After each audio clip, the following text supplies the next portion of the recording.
CNN weeknights at 8 and 10 Eastern. Keeping them honest in Egypt, where dozens are dead, hundreds injured after a weekend of bloodshed. It's the worst violence in Egypt since the uprising 8 months ago that toppled President Hosni Mubarak. All the talk of a peaceful transition, just talk at this point. Look at this. This is the reality in the new Egypt. Too similar to the old. Military tanks right there running over people Sunday night.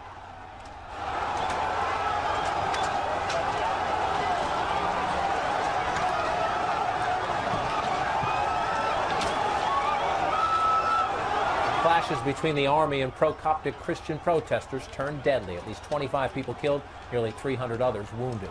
Coptic Christians are an ancient sect that make up about 9% of Egypt's population.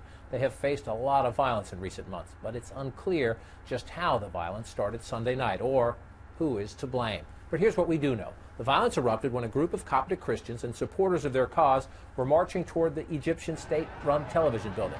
Military trucks were set on fire. Some of the protesters could be seen throwing rocks. The army says some in the crowd had guns and fired on them. Yet witnesses say it was the army who fired on the protesters. The stories may be different, but no one can deny this. Look right there, dead bodies in the morgue, the victims of this weekend's clashes. Too many victims to refrigerate, so they are kept on ice.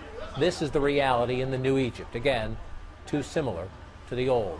Once again, the government has imposed a curfew from 2 a.m. to 7 a.m., and people of Egypt still under emergency law, one of the main frustrations they protested back about 8 months ago. And the military is not turning the government over to civilians, as it promised to do. Gone are celebrations back in February. You'll likely remember this was the mood. Look at that back then. People taking to the streets, climbing up on tanks, joyous. The Mubarak regime was history. After weeks of protest in Cairo's Liberation Square, the people of Egypt were facing a new day, new hopes, new dreams. Gone, they thought, were the armored personnel vehicles running over people. You remember this?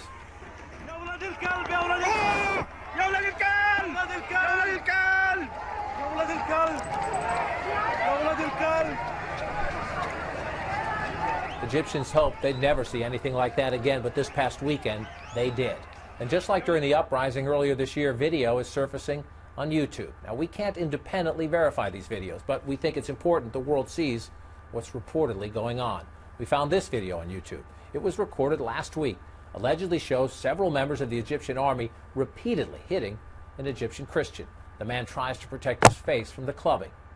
We found another shocking video on YouTube. We must warn you, though, it's not easy to watch. We've blurred the worst of it. This is Egyptian singer Rami Assam. He says he was beaten by the army in March. He says the scars on his back prove it. He claims they hit him and others with wooden sticks, metal pipes, hoses, leather batons, and belts. Also on YouTube from October 2nd, video purported to show Egyptian police and military forces torturing detainees, using tasers on them. Men who aren't showing any aggression, yet they are tasered, slapped.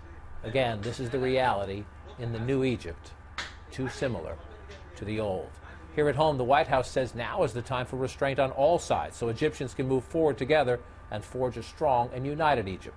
Just last week, Defense Secretary Leon Panetta visited Egypt and said he had full confidence in the country and its people. He also had this message. It's extremely important for the stability of this region that Egypt be able to develop a strong democracy for the future and meet the aspirations of the Egyptian people.